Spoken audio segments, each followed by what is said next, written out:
నమస్కారం, welcome to I dream. ధర్మ మార్గం విత్ విజిత కార్యక్రమానికి స్వాగతం. ప్రస్తుతం మనతో పాటు ఉన్నారు శ్రీ కామాఖ్య అమృత శోధన సంస్థ వ్యవస్థాపకురాలు, శ్రీ విద్యా ఉపాసకురాలు వేణుశ్యామ అమ్మగారు. ఇప్పుడు అమ్మతో మాట్లాడి మనకున్న సందేహాలన్నింటినీ నివృత్తి చేసుకునే ప్రయత్నం చేద్దాం. నమస్తే అమ్మా.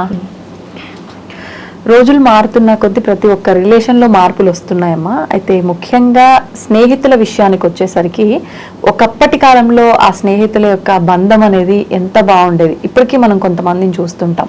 ముసలి వారైనా సరే వాళ్ళకుండే మిత్రులతోటి ఎంత చక్కగా ఉంటారు అని అంటే నిజంగా కుటుంబ సభ్యులు కూడా అంత బాగుండరేమో. ఏ ఆపద వచ్చినా కూడా అరే నా దోస్తు ఉన్నాడు, లేకపోతే నా దోస్తు ఉంది, ఆడవారైనా మగవారైనా, ఇలా ఒక మంచి క్లారిటీ అనేది ఉండేది ఆ ఫ్రెండ్షిప్లో. ఇప్పుడు చూసుకుంటే అసలు ఏదో ఫ్రెండ్షిప్ అంటే అవసరం కోసమే ఫ్రెండ్షిప్ చేస్తున్నారే తప్ప అనుబంధాలను పెంచుకోవడం కోసం ఫ్రెండ్షిప్ చేయడం అనేది అస్సలు కనిపించట్లేదు మనకి. ఎలాగో ఇప్పుడు స్నేహితుల దినోత్సవం రాబోతోంది ఈ ఆదివారం రోజున, ఆగస్టు 2 అనుకుంటా కదమ్మా, ఆగస్టు 2వ తారీఖు. ఏం చెప్తారమ్మా, అసలు నిజంగా ఒక మంచి మిత్రుడు ఉంటే అంత బాగుంటుంది అని అంటారు. ఒక మంచి మిత్రుడిని మనం ఎలా చూస్ చేసుకోవాలి? మంచి మిత్రుడు అంటే ఎవరు మీ ఉద్దేశంలో? మంచి మిత్రుడు అంటే ఏంటి అంటే రియల్గా చెప్తే మనకి మనమే. ఎందుకంటే శత్రుత్వం ఎక్కడా లేదు.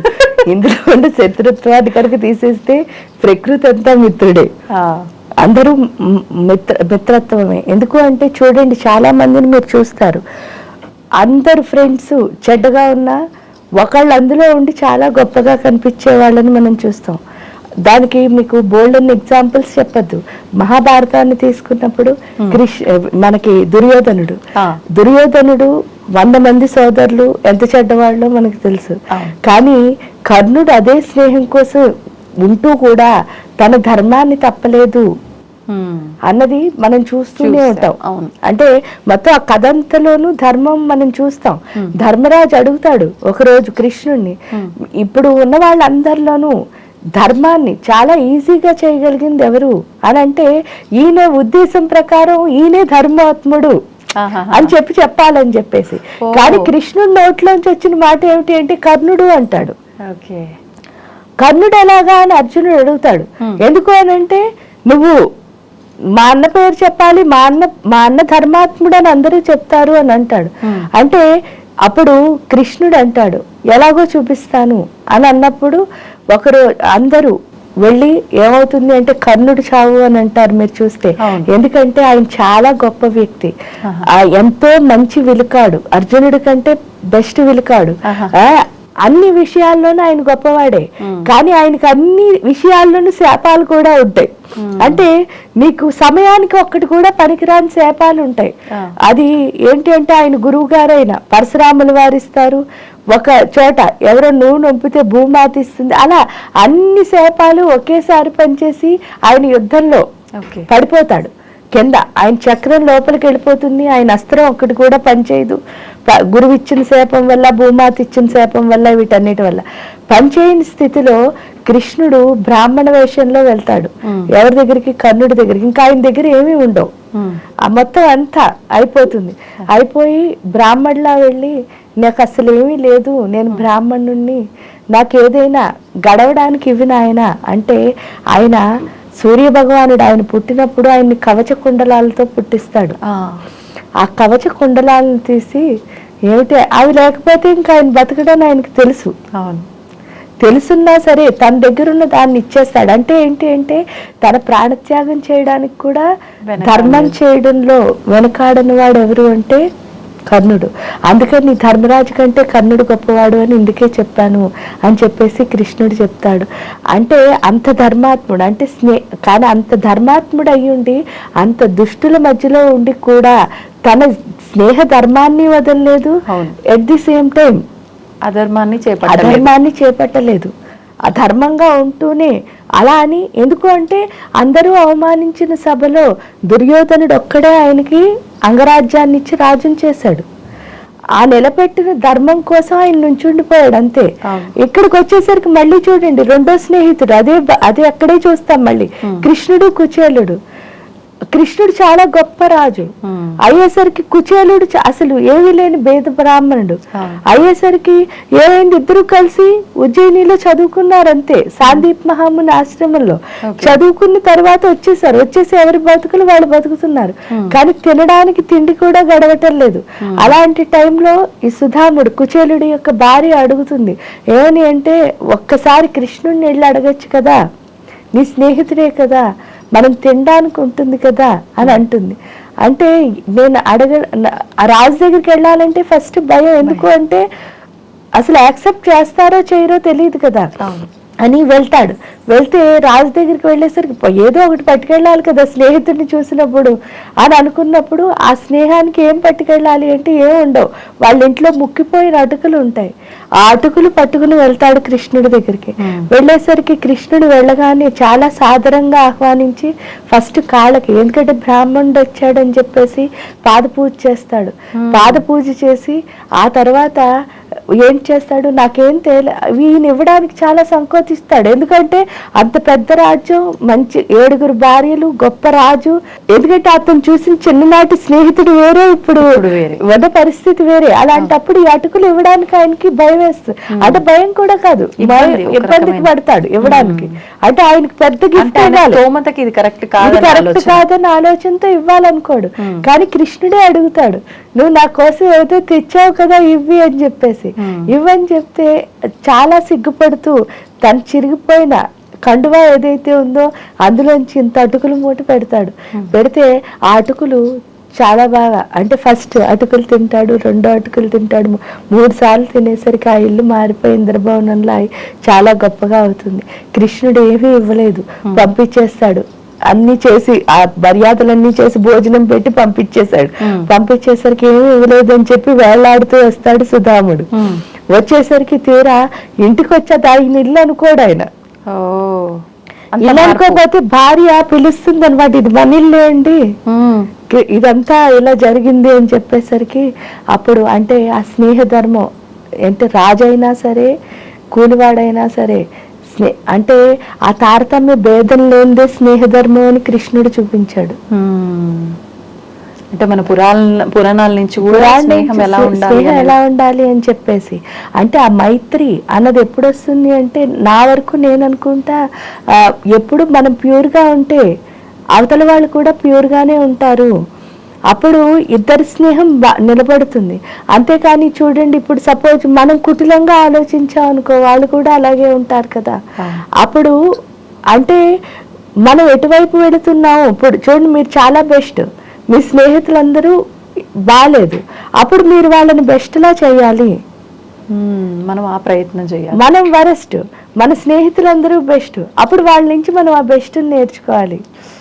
ఈ గుణం ఎప్పుడైతే ఉంటుందో తప్పకుండా స్నేహం హెల్దీగానే ఉంటుంది. కానీ చెడ్డ గుణాలు నేర్చుకోవడానికి వెళ్ళడం వల్ల ఇప్పుడు మనం ఏమవుతుంది అని అంటే, కలిసి అనుబంధం అన్నది ఎలా ఏర్పడుతుంది, ఆ చెడ్డ గుణం ఉన్నంత వరకే, అవసరం వరకే అవుతుంది. అందువల్ల దాన్ని వదిలేస్తే అంటే ఏంటి అంటే, మనం ఎటు వెళ్తున్నామో మనకి తెలియని స్థితి. అవును, నిజం చెప్పాలి అంటే ఇలాంటప్పుడే ఈ యొక్క ఆధ్యాత్మికత అయినా చాలా అవసరం. ఎందుకంటే ఈ పురాణాలు, ఇతిహాసాలు ఇవన్నీ మనకి ఏం నేర్పిస్తున్నాయి, ఎందుకంటే మీరు చూడండి ఇప్పుడు విభీషణుడు, మళ్ళీ రాముడు, ఎవరంటే మీరు చూసినప్పుడు రాముడు ఏం చేస్తాడు, విభీషణుడికి స్నేహధర్మం కోసమే కదా రాజ్యాన్ని ఇచ్చి చిరంజీవిని చేశాడు. ఆయన ఇప్పుడు అంటే చిరంజీవుల్లో 7 చిరంజీవులు ఉంటారట, ఆ 7 చిరంజీవుల్లో విభీషణుడు కూడా ఒకడు, ఇప్పుడు కూడా ఉండి లంకా నగరాన్ని పాలిస్తున్నాడనే చెప్తారు. అంత గొప్ప వరాన్ని ఇచ్చాడు రాముడు. ఎందుకు అని అంటే విభీషణుడు స్నేహధర్మానికే, విభీషణుడు చేసిన స్నేహధర్మానికే. సుగ్రీవుడు వానర రాజు, అయితే ఆయన వానరుడే, ఈయన గొప్ప నరోత్తముడు, రాముడు చెప్తే చాలా గొప్పవాడు. మరి అంత గొప్పవాడైనా స్నేహధర్మానికి మరి ఏం చేశాడు, సుగ్రీవుడికి రాజ్యాన్ని ఇవ్వడమే కాదు, ఆయన ఒక స్థానాన్ని, ఎందుకు అంటే ఈ రోజుకి అంటే నార్మల్గా చెప్పండి, ఆంజనేయ స్వామి అయినా లేకపోతే సుగ్రీవుడైనా వీళ్ళందరూ వానరులు అంటే కోతులని కదా, కోతులకు అంత పేరు ఎందుకు వచ్చింది అంటే రాముడి వల్లే కదా. అంటే మరి ఆ స్నేహ ధర్మానికి ఆయన ఇచ్చిన విలువ అవును. అదే దానికి తోడు ఇంకా చెప్పాలి అంటే ఉడత చిన్న సహాయం చేస్తుంది, ఇసుక రేణువులు తెచ్చి. దానికి ఏం చేశాడు, చక్కగా దాన్ని రాసి దానిపైన ఒక ముద్ర, రామముద్ర వేశాడు. ఈ రోజుకి కూడా ఆ ఉడతలన్నిటికీ ఆ ముద్ర ఉంది కదా. అవును. అది స్నేహం అంటే. అంటే ఆ అనుబంధం ఎప్పుడు వస్తుంది అని అంటే అవసరం కోసం. అంటే ఎవరిని వాడుకోకూడదు, స్నేహితులనే కాదమ్మా, ఈ సృష్టిలో దేన్ని వాడుకోకూడదు అవసరం కోసం. అంటే ప్రేమ అనేది ఉండాలి, ఇచ్చిపుచ్చుకోవాలి, ఆ ప్రేమ ఉండాలి. అంటే ఫస్ట్ ఇవ్వడం ఒక సైడ్ నుంచి వచ్చింది అనుకోండి, ఆ తర్వాత ఇన్నిసార్లు నేను తీసుకున్నాను కదా, నేను కూడా ఏదో ఒకటి ఇవ్వాలి అనిపించినప్పుడు ఇచ్చేదాన్నే ప్రేమ అంటారు. ఆ మనసులో అది కలిగే వరకు మనం ప్రేమిస్తూనే ఉండాలి. అలా ఒకళ్ళు స్టార్ట్ చేస్తే చాలు. మళ్ళీ ఇది వరకు పూర్వం ఇవన్నీ ఎక్కడో జరిగినవి కాదు, మన దేశంలో జరిగినవే. కాబట్టి మళ్ళీ పునరుద్ధరించడం కష్టం కాదు, చాలా సులువే అనుకుంటే కానీ అనుకోవాలి. గురూజీ ఎప్పుడు అనేవారు అనమాట, ఏంటంటే ఈ వరల్డ్ మొత్తం మారాలి అంటే 75,000 మంది మారితే చాలు అన్నారు. అంటే 2% కూడా లేదు. అవును, ఇన్ని కోట్ల జనాభాలో 2% కూడా మారక్కర్లేదు. అంటే ఒక 1%, 0.5% ప్రపంచం మారాలి అనుకుంటే చాలా ఏమవుతుంది అంటే ప్రపంచం మారిపోతుంది. అంటే వాళ్ళు అలా ఉన్నారు కదా, వాళ్ళకి ఏ అనుబంధం లేదు, నేను మాత్రం ఎందుకు ఉండాలి అని అనుకోకూడదు. మనం ఉండడం మొదలెడితే ఆటోమేటిక్ గా వాళ్ళు కూడా ఏదో ఒక రోజు ఉంటారు. ఎందుకంటే ఈ సృష్టిలో అన్నిటికంటే పెద్ద ఆయుధం, మీరు ఏ బాణాలు వేయక్కర్లేదు, ఏ త్రిశూలం పట్టుకోక్కర్లేదు, ఏ గన్నులు పట్టుకోక్కర్లేదు. అవతల వాడు మీతో పడి ఉండాలి అంటే ప్రేమ తప్ప ఇంకో ఆయుధం లేదు. అదే గొప్ప ఆయుధం. కాబట్టి ప్రేమిస్తే సరిపోతుంది, వాళ్ళు కూడా ప్రేమిస్తారు. అప్పుడు ఆటోమేటిక్ గా మైత్రి, అనుబంధం అన్నది మళ్ళీ మనం చూడగలుగుతాం. కాబట్టి స్నేహితుల దినోత్సవం రోజు నుంచి మొదలుపెట్టి, అంటే ఈ స్పెషల్ డేస్ ఎందుకు పెట్టారు అని అంటే ఆ స్పెషల్ డేని ప్రతిరోజు మార్చేసుకోవాలి. ఇప్పుడు మాతృ దినోత్సవం, లేకపోతే స్నేహితుల దినోత్సవం, లేకపోతే పితృదినం, ఇవన్నీ ఏంటి అంటే ఆ రోజు నుంచి మన లైఫ్ ని చేంజ్ చేసేయాలి. ఏదో ఒక మార్పు నుంచి మొదలు పెట్టాలి. ఆ మొదలు పెట్టాము అంటే తప్పకుండా మనం దాన్ని రీచ్ అవుతాం. అవును, అంటే స్పెషల్ డే రోజు ఏం చేసినా స్పెషల్ అనే ఫీలింగ్ లో ఉంటాం కాబట్టి అలాంటి ఒక నిర్ణయం తీసుకుంటే బాగుంటుంది అని ఉంటుంది. అంతే కదమ్మా? అంతే. చాలా సంతోషం అమ్మా, నిజంగా. అంటే సమాజం దృష్టిలో మాట్లాడుతూ మన పురాణాలు, శాస్త్రాలు కూడా ఈ విధంగా చెప్పాయి స్నేహం గురించి అనే విషయాలు చక్కగా వివరించారమ్మా. నిజంగా చాలా సంతోషం అనిపిస్తుంది మీరు అవన్నీ చెప్పుకుంటూ వస్తుంటే. అరే, ఇంత మంచిగా ఉండాలి కదా ఒక స్నేహం గనక మనం ఒకరితో చేస్తే అనే విషయం ప్రతి ఒక్కరిలో కలుగుతుంది, నాకు అనిపించిన భావనే. అవును, అదే పళ్ళి చూడండి, కృష్ణుడు కుచేలుడిని చూసినప్పుడు రాజు బంటు, ఇక్కడికి వచ్చేసరికి ద్రోణాచార్యుడికి కూడా ఫ్రెండ్ ఉన్నాడు. ఆ ద్రోణాచార్యుడు ఫ్రెండ్ ఏంటి అంటే ఈయన వెళ్తాడు పాల కోసం, ఎందుకంటే పిల్లాడికి పాపం పాలు ఉండవు. ఈయన ఏంటంటే విద్యను పంచుతూ ఉంటాడు, ఈయన దగ్గర ఏమీ ఉండదు. అందుకని రాజు దగ్గరికి వెళ్ళి అడిగేసరికి రాజు ఏం చెప్తాడు, అవదు అసలు నువ్వెవరో నాకు తెలియదు అని చెప్పి చీపు అని, అసలు ఎవరో తెలియనట్టు, స్నేహితుడని కూడా గుర్తు లేకుండా అంత బాగా ఉన్నవాడిని బయటకు తోసేస్తాడు. అప్పుడు విద్యకి కోపం వస్తే ఏమవుతుంది అంటే ఒక గొప్ప రూపం ఏర్పడుతుంది. అంటే అది కూడా మంచిగా జరుగుతుంది ఒక రకంగా చెప్తే. ఆ గొప్ప రూపమే అర్జునుడు. ఎందుకంటే తను విద్యనంతటిని ఎవరికి పంచాడు అంటే అర్జునుడికి పంచుతాడు. అర్జునుడిని గొప్ప వీరుణ్ణి చేసి, అదే ఎవరైతే ఈయన స్నేహితుడు ఈయన్ని బయటకు తోసేశాడో అదే స్నేహితుడితో గౌరవింపబడతాడు. అంటే ఎప్పుడైనా సరే నేను ఎవరికైనా అదే చెప్తాను, ఏంటంటే నన్ను కొట్టారనుకో, తిరిగి నేను కొట్టేశాను అనుకో, ఇంక వాళ్ళకి నీకు ఏం తేడా లేదు పెద్ద. అదే వాడు కొట్టాడు మనొచ్చి, ఏదో మాట అన్నారు, ఆ మాట ఇంకొకళ్ళు ఎవరిని అనని స్థితి వాళ్ళకి ఇచ్చేయాలి. ఎందుకంటే ఇప్పుడు ఒకళ్ళు వచ్చి మన ఏదో అన్నారు, అది కాదని మనం ఎప్పుడైతే నిరూపించామో వాళ్ళలో ఏం మొదలవుతుంది, పశ్చాత్తాపం మొదలవుతుంది. ఆ మార్పు ఏమవుతుంది అని అంటే ఇంకోళ్ళు ఎవరినైనా అనడానికి వాళ్ళు భయపడాలి, ఇంక నోట్లోంచి ఆ మాట రాకూడదు, ఆగిపోతారు. ఒక ఆలోచన వస్తుంది, ఆలోచన అది వచ్చేటట్టు చెయ్యాలి తప్ప నన్ను కొట్టారు కదా, నన్ను తిట్టారు కదా అని వెళ్ళి మనం కూడా చేస్తే ఇంక అందులో అర్థం లేదు. అదే స్నేహం అంటే, వాళ్ళ మార్పు తీసుకురావడమే స్నేహం అంటే. అంతే. అంతే తప్ప నువ్వు కూడా అలా మారిపోవడం స్నేహం కాదు. అంటే అంత ఉన్నత విలువలు, అంటే ఇప్పుడు కృష్ణుడిని చూసినా కర్ణుడిని చూసినా ఆ ఉన్నత విలువలు అవును, అవి మనం నేర్చుకోవాలి. ఎప్పుడైతే ఆ విలువలు మన లోపలికి వచ్చాయో మనం గొప్పగా ఎదుగుతాం, మన ప్రపంచం గొప్పగా ఎదుగుతుంది. ఎందుకంటే మనం చేయాల్సింది ప్రకృతితో మైత్రి. అవును, అందుకే మైత్రి, మిత్రత్వం, ఆ కలవడం, ఆ ప్రకృతితో కలవడం. ప్రకృతి అంటే ఎవరు? నాకు కనిపించేవన్నీ. అంతే. మరి ఆ కనిపించే ప్రతి దాంతో కలిసి ఉండడమే స్నేహం కదా. ఆ స్నేహ మనం తెచ్చుకునేటట్టు చేయడానికి మనకేమిటి అని అంటే వీళ్ళందరూ మాకు అది ఇన్స్పిరేషన్ అంటారు చూసారా, అవును, వీళ్ళందరినీ చూసి మనం నేర్చుకోవాలి. ఓకే, సంతోషం అమ్మా, ధన్యవాదాలు. And for more videos, Please subscribe to iDream channel. Subscribe to iDream Media. Please subscribe to iDream. Please subscribe to iDream. Please subscribe iDream. And please subscribe to iDream. For more videos, subscribe to iDream. please like, share and subscribe to the channel. Congratulations, iDream. Subscribe to iDream. Subscribe to iDream. So subscribe to iDream Media. iDream ki iDream team andarki huge congratulations. Please subscribe iDream Media. Please subscribe to iDream. Subscribe iDream. Please subscribe to iDream. iDream అంటే నా కళల channel subscribe చేసుకున్న నోరు తిరుగుతలేదు, మీరైతే గంట గుర్తు కొట్టండి. For more such videos, please subscribe to iDream.